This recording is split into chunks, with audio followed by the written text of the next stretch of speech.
porque o Senhor vai derramar o teu amor. O meu trabalho será abençoado, porque o Senhor vai derramar o teu amor. Derrama, ó Senhor, derrama, ó Senhor, derrama sobre nós o teu amor. Derrama, ó Senhor, derrama, ó Senhor, derrama sobre nós o teu amor. Muito bem, boa noite a todos. Jesus nos abençoe na sua paz, na sua luz, mais uma vez aqui reunidos para fazermos o nosso Evangelho, enquanto as atividades do Centro Espírita Bezerra de Menezes não retornam. Como sempre, vamos fazer uma prece inicial, nos preparando para a leitura do trecho escolhido para o comentário de hoje e, em seguida, faremos uma apresentação, uma análise desse texto. Então, juntos, fechemos os nossos olhos tranquilos, confiantes em Deus, agradecidos mais uma vez por esse encontro, por essa oportunidade em que nos unimos como uma imensa família que somos. E dessa maneira, rogamos, Senhor, inspiração para o aprendizado de hoje, a fim de que a Tua mensagem penetre em nossos corações, penetre no nosso âmago e aprendamos cada vez mais contigo. Fortalece e inspira a cada um de nós, a fim de que coloquemos em prática aquilo que hoje vamos aprender. Que assim seja. Muito bem, eu escolhi um item do Evangelho de Marcos, capítulo 8, versículos 34 a 37. Considero essa passagem bastante interessante para o nosso debate. Eu acho que ela será muito proveitosa. Eu vou ler e, em seguida, vamos comentar. Então diz assim: E chamando a si a multidão, com os seus discípulos, disse-lhes: Se alguém quiser vir após mim, negue-se a si mesmo e tome a sua cruz e siga-me. Porque qualquer que quiser salvar a sua vida, perdê-la-á. Mas qualquer que perder a sua vida por amor de mim e do Evangelho, esse a salvará. Pois que aproveitaria ao homem ganhar todo o mundo e perder a sua alma? Ou que daria o homem pelo resgate da sua alma? Essa proposta de Jesus traduz, sem sombra de dúvida, o âmbito da liberdade humana. Algo que representa, como já dissemos em outros momentos aqui, um patrimônio inerente ao ser humano, a sua liberdade e a sua responsabilidade perante a própria vida. Jesus, então, se coloca de forma bastante curiosa, ele se apresenta como a referência do nosso comportamento, da nossa tomada de decisão frente à vida. Ele diz: aquele que quiser vir após mim deve negar a si mesmo, ou, como está em Mateus 16, deve renunciar a si mesmo, o que é a mesma coisa. Ele se coloca como o exemplo, a referência.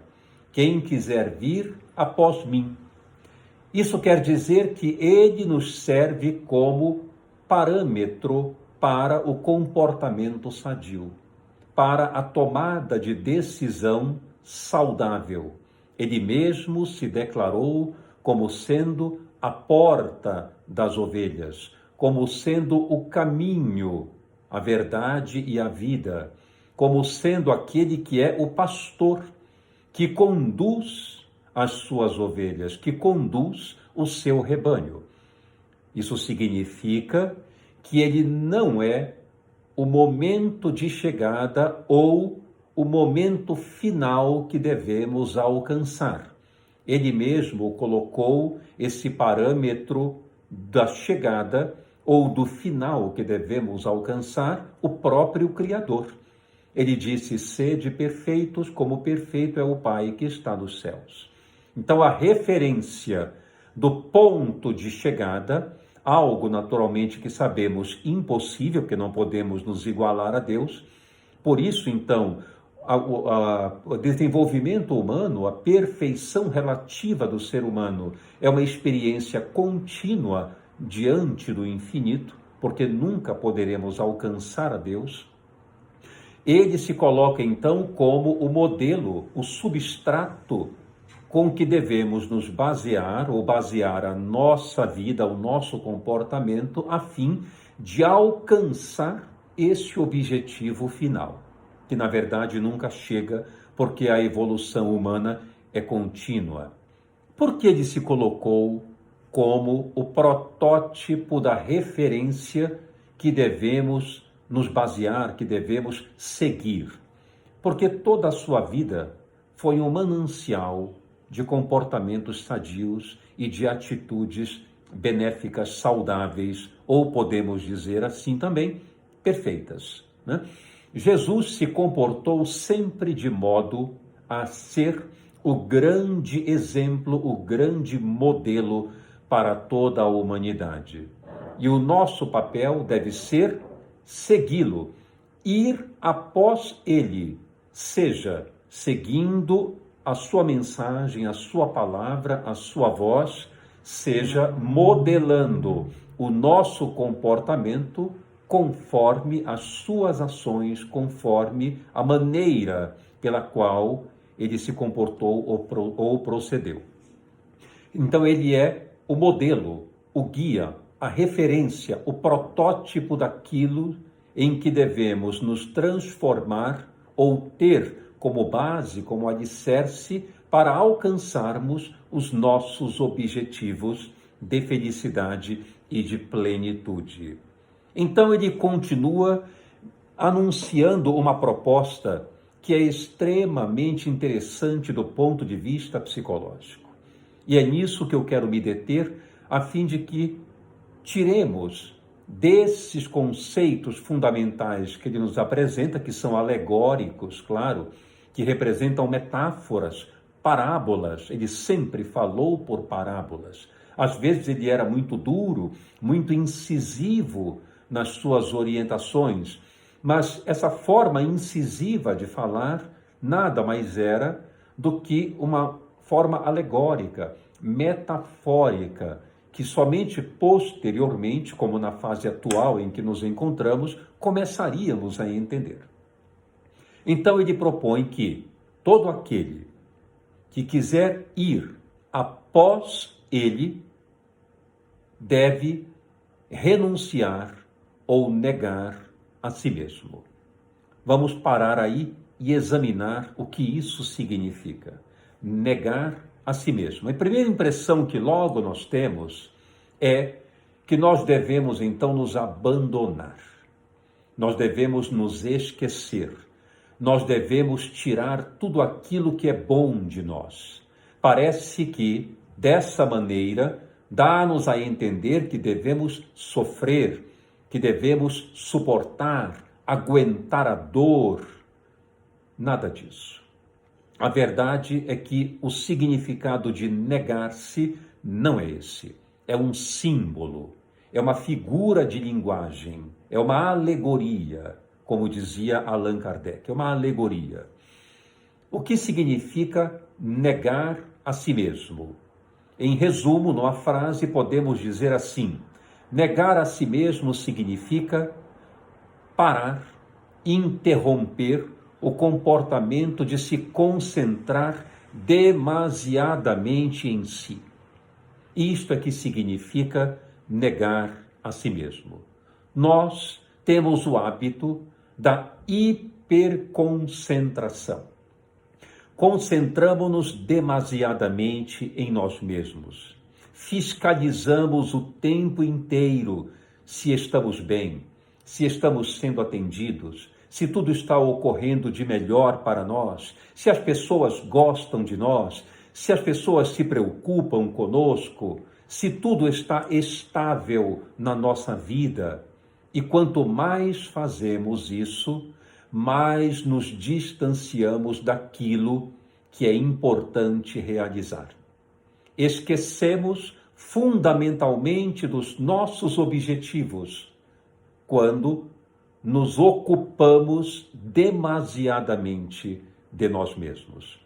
A logoterapia de Viktor Frankl estudou cuidadosamente esse fenômeno que Frankl denominou de hiperintenção e hiperreflexão. Hiperintenção é a atitude neurótica de nós nos voltarmos ou entendermos para dentro de nós, observando-nos o tempo inteiro, protegendo-nos o tempo inteiro, cuidando o tempo inteiro de nós, não num sentido de auto-amor, não, mas num sentido de pavor, de medo de que algo muito negativo aconteça. Então, nós nos protegemos em demasia, nós nos amparamos constantemente e esquecemos uma coisa primordial para a saúde mental. O que é primordial para a saúde mental? Produzir valores na existência. Agir no mundo com base em objetivos concretos. Toda vez que encontramos um significado fundamental em nossa vida que está fora de nós, e então nós nos distanciamos um pouco de nós mesmos, saímos daquela situação neurótica de hiperintenção e hiperreflexão, pensar demais em nós. Quando saímos disso, nós nos envolvemos em algo que é potencialmente sadio. Nossa tarefa no mundo, nossa conexão com aquilo que tem valor no ambiente em que nós nos encontramos. Qual é a consequência disso? Saúde mental, saúde emocional. Toda vez que nós nos voltamos para dentro, observando-nos o tempo inteiro, vivenciamos um círculo neurótico ou um círculo vicioso de pensar demais em nós e cuidar em demasia de nós. O que é que nós alcançamos com isso? Justamente o oposto. Mantemos e reforçamos o nosso estado de ansiedade e de inquietação. Numa palavra, paralisamos a nossa marcha saudável. Para isso eu vou fazer uma ilustração. Uma ilustração que é uma metáfora para que nós entendamos o que eu quero dizer com tudo isso. Imaginem que num jardim está caminhando de uma maneira totalmente tranquila, serena, uma centopeia. A centopeia transita pelo jardim de uma residência, um grande jardim, cumprindo o sentido específico da sua vida. Caminhar, deteriorar ali alguns insetos, algumas alguns fragmentos no solo, cuidar daquilo que lhe cabe no dia a dia. Uma função da própria centopeia. E ali então ela está de uma maneira totalmente sadia, circulando por entre as folhas, roendo o caule, roendo as plantas. De repente, um homem passa por ali, se aproxima dela e lhe pergunta: centopeia? Ela para, olha para cima, vê aquele homem enorme diante dela e aguarda o que ele tem a dizer. Ele então pergunta a ela: centopeia, responda-me, com qual das patas que você tem, você logo mais dará o próximo passo? Ela parou, olhou para si mesma e nunca mais andou. Nunca mais conseguiu se mover, preocupada com qual das 100 e poucas patas que ela tinha iria se mover primeiro. Nós chamamos isso de neurose. A neurose, hoje um termo modificado para transtornos de ansiedade. Ele foi um termo, naturalmente, hoje colocado muito num sentido ridicularizado, mas na verdade não tem. A neurose ainda representa um estado psicopatológico onde o componente de ansiedade e de preocupação é exacerbado. Simplesmente isso que representa a neurose. Então, nenhum termo pejorativo, não. Um termo que pode ser apreciado ainda do ponto de vista científico. Então, a neurose, que é a síndrome da centopeia imóvel, que eu acabei de contar, se traduz exatamente por esse exemplo. Quando a centopeia ouviu uma pergunta preocupante para ela em função do seu estado de fragilidade emocional e foi inquirida: qual das patas que você tem vai se movimentar no próximo momento em que você andar? Como ela poderia adivinhar? Não poderia. Entretanto, a sua preocupação fez com que ela nunca mais andasse. Ou seja, ela desenvolveu um estado de hiperreflexão. Pensou demais em si mesma. Preocupou-se em demasia e de modo totalmente desnecessário, como é a maioria das nossas preocupações. Nós chamamos isso de círculo neurótico. Negar a si mesmo ou renunciar a si mesmo é ter a capacidade espiritual de transcender, sair de si e ir na direção de onde estamos sendo chamados, executando potenciais valores na vida. É aquilo que eu disse previamente em outra live, numa pergunta que é profunda e fundamental de fazermos. O que eu serei? O que é que eu pretendo me tornar? O que eu quero ser na vida, de modo a depois voltar para mim e me analisar com orgulho, tendo preenchido a vida de tantos valores, de tantos significados. Aí sim surge a grande saúde mental, emocional que tanto almejamos ter. Somente depois, quando cumprimos um sentido específico na nossa vida. Então, o primeiro item aí, vejam que ele é muito profundo e fundamental. Do ponto de vista psicológico, para seguirmos Jesus, é necessário que hajamos como Ele, desprendendo-nos de nós para servir o mundo que está diante de nós. E dessa forma, podermos perceber como somos úteis, capazes e valiosos no mundo em que nós nos encontramos. Ele mesmo nos anunciou isso. Ele disse: o Filho do Homem não veio para ser servido, veio para servir. Porque servir é muito mais importante do que ser servido. A verdadeira alegria de viver não é receber. A verdadeira alegria de viver é dar, é oferecer de si. Esta é a maior alegria de viver. E não receber, ser aquinhoado. Isto não nos alegra tanto. Na verdade, isso até nos faz, de alguma maneira, devedores das pessoas em alguns momentos, em algumas circunstâncias. Então é muito melhor dar, oferecer, do que receber, ser aquinhoado, ser envolvido em necessidades, em atendimento de necessidades. Muito bem, então ele prossegue a mensagem dizendo: tome a sua cruz e me siga. Negue a si mesmo ou renuncie a si mesmo, tome a sua cruz sobre os ombros e me siga.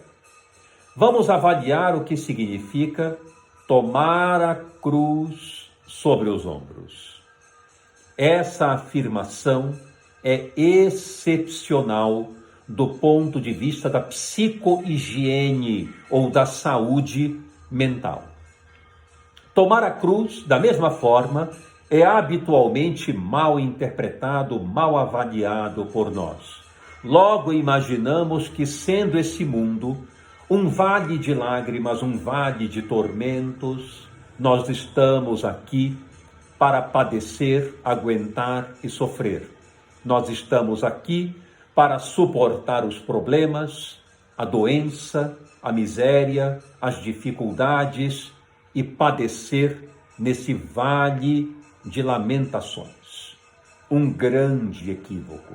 Eu mesmo tenho escutado pacientes meus tendo como conceitos ou crenças fundamentais ideias altamente distorcidas na realidade do que o mundo representa. Muitos pensam assim: o mundo é um lugar de sobrevivência. O mundo é um lugar hostil. A vida, frequentemente, é muito injusta conosco.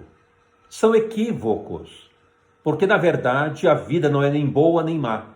Ela é, como eu já disse em outras ocasiões, apenas um espaço no tempo para que possamos fazer algo no ambiente onde nós nos encontramos. Ela representa uma circunstância, uma ocasião para produzirmos valores concretos que ajudem as demais pessoas a caminharem de modo melhor. E dessa forma, neste padrão de atuação, nós também nos posicionamos da melhor forma no mundo em que nos encontramos. Então, o mundo é aquilo que fazemos dele, e não simplesmente um lugar de sobrevivência, de hostilidade, de sofrimento, de modo algum. Aliás, cabe aqui uma reflexão breve, mas importante, de que na classificação espírita, o planeta Terra é um mundo de provas e expiações. E logo também entendemos que o significado de provas e expiações implica em que este é um mundo de sofrimento. Não é. Não é. Aqui é um educandário. É completamente diferente. É um educandário. Aqui é uma escola. De fato, não é um mundo repleto de felicidade. Por que não? Porque ele existe conforme a condição psíquica daqueles que o habitam. E nós, na nossa condição psíquica, ainda não temos parâmetros sólidos para entender o que significa felicidade. Não temos ainda meios concretos no nosso interior para fomentar um ambiente feliz. Dentro de nós ainda reinam vicissitudes, imperfeições que alteram os nossos conceitos referentes ao que somos, ao que o mundo é, ao que o futuro é. Consequentemente, não temos ainda, na nossa condição psíquica, parâmetros, estruturas para interpretar e mover aquilo que representa a felicidade. Por isso aqui é um educandário, aqui é um lugar de testes, provas, arguições, questionamentos, desafios, a fim de que, através dessas experiências, tenhamos o grande aprendizado de transformar o nosso núcleo psíquico em algo mais saudável, com total compreensão do que representa ser feliz. Parâmetro esse que ainda não temos. Por isso esse mundo, ele é um mundo que ostenta desafios, testes, perguntas, arguições, experiências essas algo dolorosas que exigem de nós esforço para que tenhamos a capacidade de melhorar o nosso âmbito psíquico interior e constituir verdadeira sinalização do que representa a felicidade. Isso é que representa o planeta Terra. Não um mundo de sofrimento, um vale de coisas terríveis acontecendo de modo algum. É uma escola, um educandário, nós, os alunos. Então, quando Jesus propõe que devemos tomar a nossa cruz sobre os ombros e conduzi-la seguindo, ele quer dizer numa frase: aprendamos a assumir responsabilidade perante a nossa existência. O sentido é totalmente promissor e não devastador. É promissor. Ele nos pede que tenhamos a capacidade de assumir responsabilidade integral pela nossa vida, porque isto é sinal de maturidade espiritual. A grande verdade é, nós temos dificuldade de assumir responsabilidade perante a nossa vida, por um fator fundamental. Temos também ampla dificuldade de entender o que é a realidade da existência humana. Nós temos dificuldade de entender o que é a realidade. Realidade, eu vou conceituar aqui para entendermos melhor. Realidade é uma equação matemática, é uma soma entre os recursos em potencial que temos conosco para atuar no mundo da melhor maneira possível, somado à aceitação integral daquilo que ainda não possuímos. Isto é realidade. É somar o potencial que temos, as possibilidades de sentido e as ferramentas que possuímos na nossa dimensão de espírito para atuar no mundo e agir da melhor maneira possível. Isto nós possuímos. Esse é um parâmetro. O outro é a aceitação total, sem queixa, sem menosprezo, sem menosvalia, sem decepção, a aceitação integral daquilo que ainda não temos como recurso, que só vai aparecer mais tarde com o nosso desenvolvimento contínuo. É preciso dar um desconto, é preciso desculpar essa falta de alguns recursos importantes para que a nossa vida seja melhor, porque depende do nosso crescimento, do nosso aprimoramento. É algo que ainda não podemos exigir nem de nós, nem das outras pessoas. Quando entendemos o que é realidade, tomamos a cruz com muita coragem, com muita firmeza e sabedoria e colocamo-la sobre os nossos ombros e seguimos assumindo responsabilidade perante a nossa existência. É hábito nosso ainda nos queixarmos demais, levando em conta, sobretudo, os recursos que ainda não alcançamos, ignorando aqueles que já temos. É evidente que isso acontece. Imagine você quantos recursos, ferramentas, instrumentos você possui para realizar coisas primorosas na sua vida, com base em valores. Quantas coisas você, eu e todos possuímos? Inúmeras. Nós somos criaturas dotadas de inúmeras ferramentas poderosas para transformar tudo o que está à nossa volta e aquilo que está no nosso estado interno. Temos ferramentas poderosas, mas, por hábito nocivo, nós nos dirigimos frequentemente para os elementos ou ferramentas que ainda nos faltam.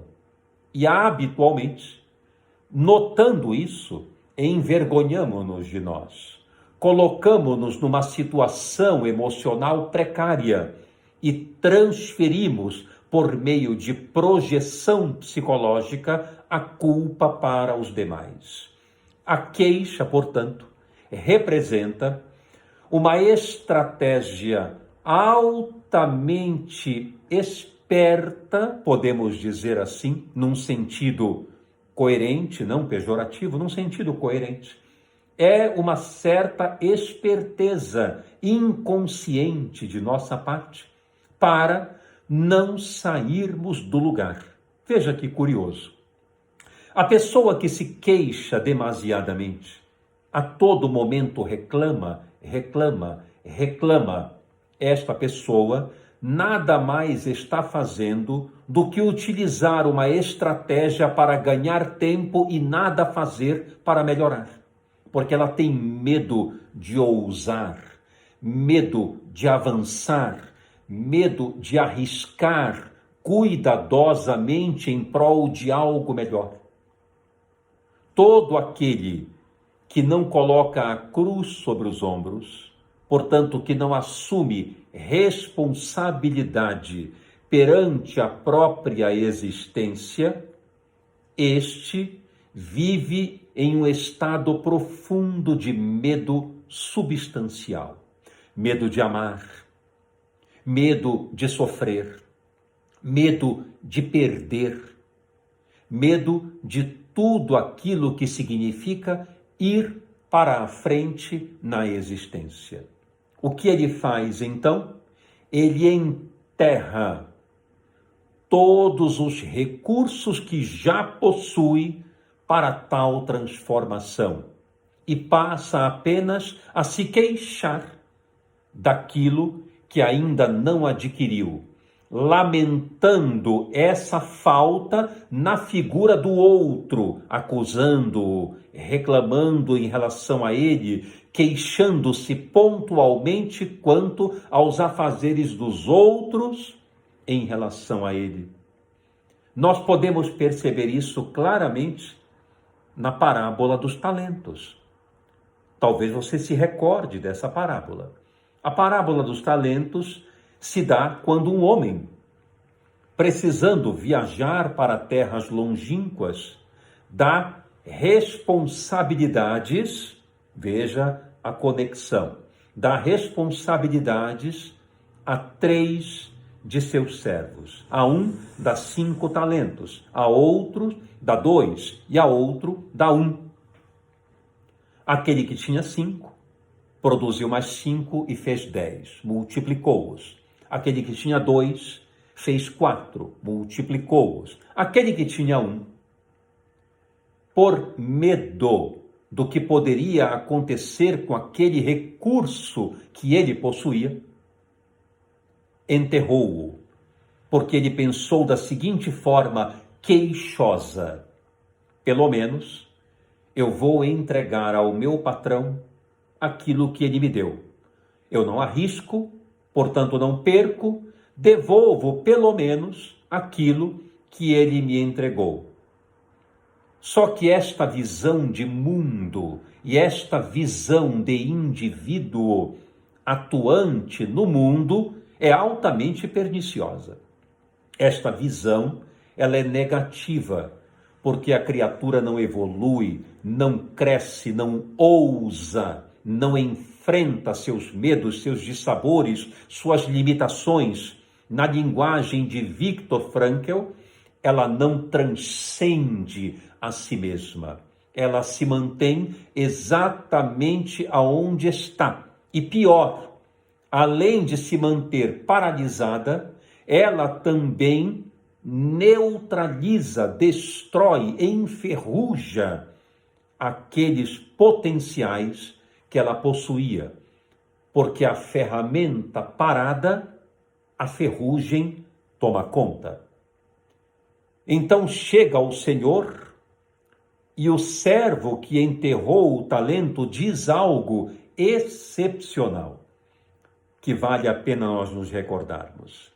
Ele diz: Senhor, eu enterrei o talento, porque nós sabemos que tu colhes onde não semeias. Isso é belíssimo, porque é verdade. Isso quer dizer que todos os valores que produzimos no mundo, todos os benefícios que causamos aos nossos irmãos de jornada, todas as nossas aptidões que ofertamos em prol do mundo, não retornam em benefício para nós. Vão para o Criador, porque pertence a Ele. Tudo aquilo que fazemos não deve ser em prol de nós mesmos, porque se o objetivo for em prol de nós aquilo que fazemos, o nome muda para egoísmo. O egoísmo é quando agimos no mundo em prol de nós, tentando obter lucros para nós. Isso é egoísmo ou egocentrismo. Não. Quando nós atuamos no mundo, quando nós ofertamos o que há de potencial no nosso interior para o ambiente externo, essa capacidade que temos, essa aptidão, aquilo que fizemos e os seus resultados pertencem ao mundo, a Deus, às pessoas, não a nós. A única coisa que vai pertencer a nós como resultado é o estado de felicidade por termos sido aqueles que produziram monumentos valiosos em prol daqueles que necessitam deles. Isso já deve ser motivo único de alegria, plenitude e felicidade. Perceber que somos co-criadores e partícipes com Deus no crescimento do mundo em termos de felicidade. Viktor Frankl, o fundador da logoterapia, tem um raciocínio muito semelhante. E é belíssima a metáfora que ele nos apresenta em relação a isso. Ele diz assim, em relação a que tudo pertence ao mundo, a Deus o que fazemos, e não a nós, porque seria egoísmo. Ele diz o seguinte: quando alguém lança um bumerangue, este bumerangue só volta para as mãos do lançador quando não atingiu o alvo. Quando atinge o alvo, o lançador fica sem o seu instrumento. Porém, o alvo, a finalidade, foi atingida, que é justamente o que importa. É magnífica essa metáfora que Viktor Frankl nos apresenta, porque o bumerangue, os nossos instrumentos, só voltam para nós, nossas aptidões, seus resultados, aquilo que vem de lucro em relação a tudo que temos como potencial, só volta para nós ou só fica conosco quando não atinge o objetivo, que é dar apoio, afeto, atenção e cuidado àqueles que necessitam dessas aptidões. Tem toda a razão Viktor Frankl e, naturalmente, tem toda a razão, antes de todos, Jesus, na sua sabedoria, que pensou nesse fenômeno muito antes de qualquer outro psicólogo, de qualquer outro fundador de teorias psicológicas. Então, tomar a cruz sobre os ombros é assumir responsabilidade perante a vida, percebendo-se integrante de um mundo que é um grande educandário, onde estamos para preencher, responder a testes continuamente, gerando desses testes resultados valiosos para Deus, não para nós. Então ele prossegue dizendo que devemos tomar essa cruz e segui-lo, porque aquele que quiser se salvar, perderá a vida. Aquele que quiser, portanto, se garantir, aquele que quiser se proteger, aquele que quiser se defender o tempo inteiro, tentando fazer o possível para não sofrer, evitar a dor, ter uma vida branda, calma, esse perde a vida. Esse não se conecta com os verdadeiros valores existenciais. Esse tem a vida perdida, paralisada, inútil, estacionada. Esse é o sentido de ganhar e perder. Então, para aquele que quiser se salvar, e o que é que nós fazemos hoje com tanta frequência, se não nos salvar? Nós temos tanto pavor, nós evitamos tanto as coisas, nós tentamos nos garantir tanto, tentamos não ser magoados, tentamos não nos decepcionar, tentamos não ser feridos de toda forma. E o que é que nós conseguimos com isso? Isolamento, distanciamento, solidão. É isso que nós conseguimos quando tentamos nos proteger e nos garantir de tudo, porque a vida, é claro que ela representa um risco, mas ela é um risco sadio, porque não há a menor possibilidade no trânsito da nossa existência de algo no fim dar errado se os nossos objetivos forem plenos de sentido. Podemos sim nos decepcionar um pouco, nos entristecer um pouco, podemos tombar, cair, nos equivocar, mas se há sentido adiante para identificarmos e realizarmos, nós temos a coragem, isso é substância para nos levantarmos de novo e prosseguirmos com veemência, com vontade na direção do que temos como alvo fundamental. Então, aquele que tenta se salvar, perde a existência, perde a possibilidade de avançar. Mas, diz ele, aquele que se perder por amor do Cristo e por amor do Evangelho, este salvará a sua vida. Isto é, quando nós acreditamos naquilo que somos, quando nós nos entregamos potencialmente àquilo que é bom, sadio, saudável e lúcido, quando nós encontramos um verdadeiro sentido para a nossa existência, entendemos para o que estamos sendo chamados. E ali trabalhamos, dividimos, repartimos.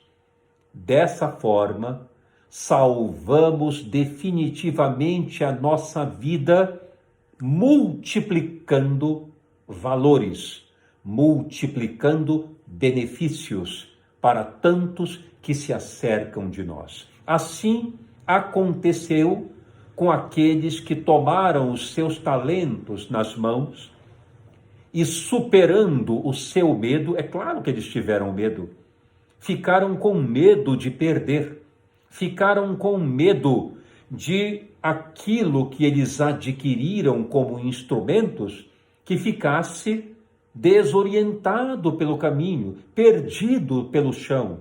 Porém, aquilo que eles enxergavam adiante era de tamanho valor, de tamanho significado. Eles acreditavam tanto na vida, eles acreditavam tanto naquilo que era importante concretizar, que o medo amainou, que o medo reduziu. E dessa forma, empregaram muito bem os talentos que adquiriram. Enquanto que aquele que tinha um talento nas mãos, enterrou-o por muito temor, tentou garantir, tentou proteger, tentou não perder aquele pouco que tinha. Só que viver dessa forma não faz evoluir, não faz crescer. É necessário, sim, um pouco de risco, uma boa dose de coragem para viver e enfrentar os temores que se possui. Basta ver o exemplo do transtorno de pânico, da ansiedade generalizada, das fobias diversas, por exemplo, o medo de avião, o medo de dirigir, qualquer padrão de medo específico. Como é que nós superamos esse medo? Não permitindo a nós enterrar talentos. Nós encontramos algo que seja superior àquele medo. Quando, por exemplo, alguém que tem medo de viajar de avião quer muito encontrar alguém que ele ama profundamente e que está do outro lado, em uma outra cidade, em um outro país, ele está diante de uma decisão proeminentemente espiritual. O que fazer? Ir na direção do que tem sentido, em nome do amor, ou ir na direção do alívio que produz, que é gerador do medo, da tensão? É melhor proteger-se e não amar, ou é melhor amar, apesar de não se proteger tanto? O que é melhor? Quando nós elegemos amar, em vez de nos defender do medo, tudo se modifica na nossa vida. E cada experiência voltada para o ato de amar vai transformando aquele medo em algo irrisório, em algo pueril, até que ele desaparece quase que por completo, porque nós elegemos a atitude de amar. Então observe que o antagonista do amor não é o ódio. É curioso isso. Quando nós dizemos qual é o oposto do amor, é o ódio, não é verdade. Só pode odiar quem ama demais e de modo muito perturbador. Quando alguém diz eu odeio fulano, fulano é muito importante para ele. É alguém que mexe demais com a sua afetividade interna, porém, o amor que ele produz é altamente perturbador. Representa o teor do ódio, que é o símbolo perturbador, atormentador do ato de amar. O maior antagonista do amor não é o ódio, é o medo, porque o medo é que nos impede verdadeiramente de amar e realizar coisas frutíferas na nossa existência. Então Jesus conclui essa mensagem dizendo: pois que aproveitaria ao homem ganhar todo o mundo e perder a sua alma. A tradução disso, para concluirmos a mensagem de hoje, significa: de que vale nos determos em coisas tão transitórias como o medo? O medo é um fenômeno completamente transitório. Ele vem e vai, mas o ato de amar é algo perene, concreto, imorredouro. Ele combate imediatamente o medo, simplesmente quando está em atuação. O amor nunca lutará com o medo, porque não precisa.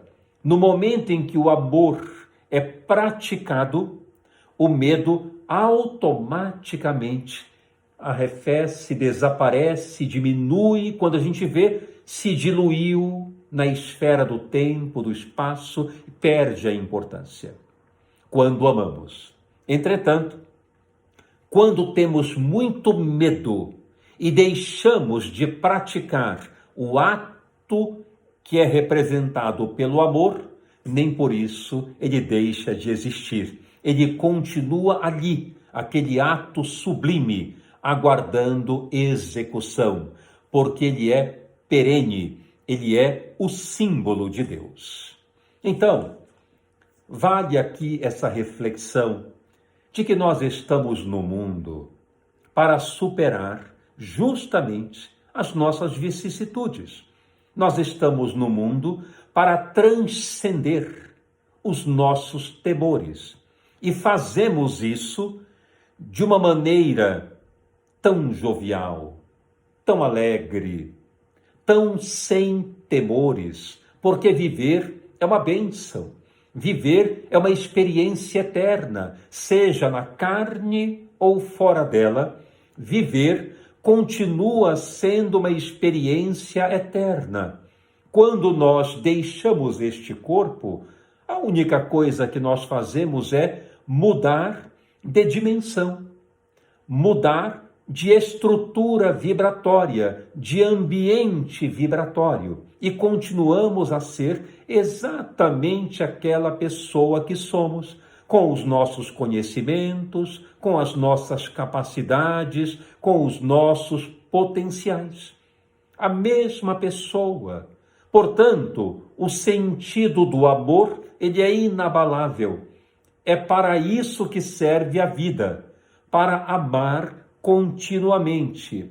O medo, nós gradativamente nos libertamos dele, na medida em que escolhemos aquela outra atitude sadia. Mesmo com algum temor, vamos arriscar na vida amar. Vamos arriscar, ousar a fazer aquilo que nos compete na existência. E veremos que na grande maioria das vezes, nossos temores não tinham o menor significado de existir. A menor atribuição real. Eram simplesmente temores infundados dentro de nós. E valeu a pena, portanto, a capacidade de amar, realizar, sair de si para prosperar no mundo, servindo a todos que estão à nossa volta, depositando alegria, sorrisos, promessas sinceras em todos os corações através do nosso trabalho.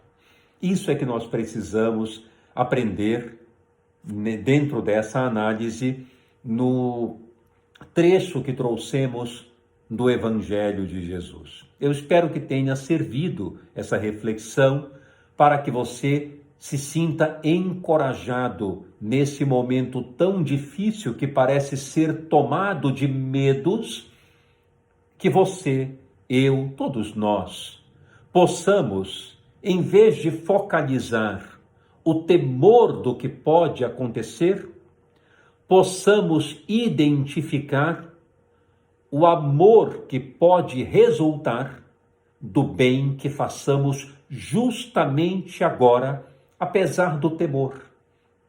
Pensemos nisso. Então, para encerrar, vamos fazer uma vibração breve, como sempre fazemos em prol de toda a humanidade, em prol desse momento crucial que estamos vivendo, e encerraremos. Mais uma vez, fechemos os nossos olhos para uma melhor concentração.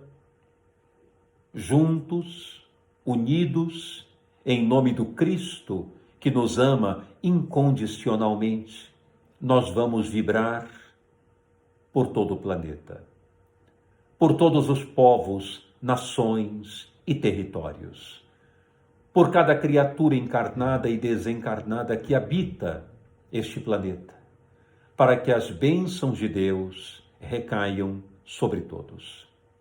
Vamos envolver carinhosamente o nosso país, o nosso povo e os nossos governantes, para que as melhores decisões possam ser tomadas. Vamos envolver com muito afeto, com muito amor, os nossos lares, os nossos familiares, encarnados e desencarnados. Vamos direcionar essas vibrações para todos aqueles que são caros ao nosso coração e que estão internados nos hospitais, que estão nesse momento trabalhando em prol daqueles que sofrem, nossos colegas de trabalho, nossos irmãos de jornada. Vamos endereçar a eles o nosso amor, o nosso carinho, o nosso abraço fraternal. Amorosamente nós envolvemos todos os que sofrem, alcançando os enfermos em cada hospital, as ruas, vilas e becos, as creches, orfanatos, asilos, penitenciárias, onde houver uma criatura necessitada em sofrimento, que a bondade de Deus se faça presente. Nós vamos envolver agora todos os lares da terra e cada membro familiar, todos aqueles que já trabalham pelo bem e pela paz, e vibramos com mais intensidade por todos os que discordam do bem e da paz. Envolvemos as instituições que nesse momento trabalham em prol de toda a humanidade, seja no âmbito da ciência, da cultura, da política, da religião, quaisquer setores de envolvimento, todas sejam amparadas. E vibramos, enfim, por nós, encarnados e desencarnados, aqueles que estão em trânsito no mundo e aqueles que estão ao redor, na crosta terrestre.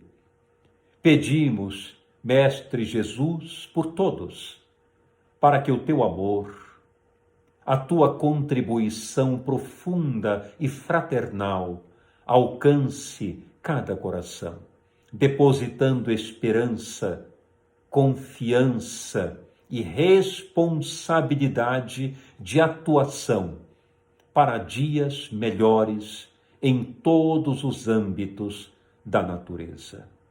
Muita paz em todos os corações, que assim seja.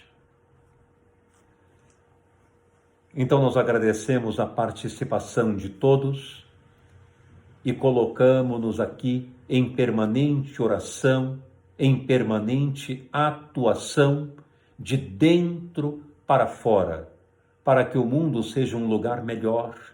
E nós temos total responsabilidade nisso.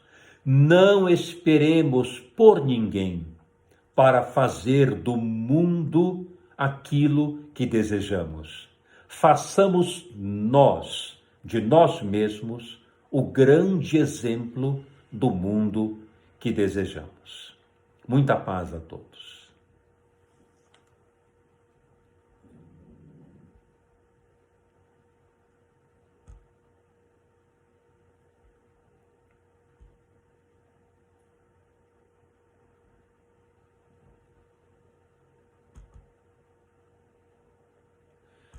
Tivemos vários comentários aqui, nós agradecemos a participação. São muitas pessoas, não dá para citar um por um. Entretanto, estou vendo aqui que parece que foi produtivo aquilo que apresentamos às pessoas. E acredito que possa nos ajudar, a mim também, naturalmente que falo, porque isso cada vez mais fica interiorizado dentro de mim e serve para que eu aplique também, né? Não basta falar, é necessário aplicar. Então, eu acredito que foi muito útil a todos. E eu quero deixar aqui o meu abraço e dizer que na quinta-feira próxima, depois de amanhã, nós vamos fazer uma abordagem aqui de natureza psicológica, psiquiátrica, abordando sobre ansiedade nos tempos desta pandemia e como nós podemos trabalhar em nós esse fenômeno ansioso que toma conta. Eu tenho tido, inclusive, relatos de vários pacientes e pessoas também que acompanhamos, com quem nós nos relacionamos, que desenvolveram ataques de pânico nesse período. Acordaram, por exemplo, durante a madrugada, sobressaltadas, ansiosas, com o coração acelerado, falta de ar, tremor, formigamento, sintomas de ataque de pânico em função da preocupação exagerada com esse momento atual. Como lidar com isso? Vamos conversar um pouco na quinta-feira, às 20 horas, ansiedade em tempos de pandemia. Um grande abraço a todos e muita paz.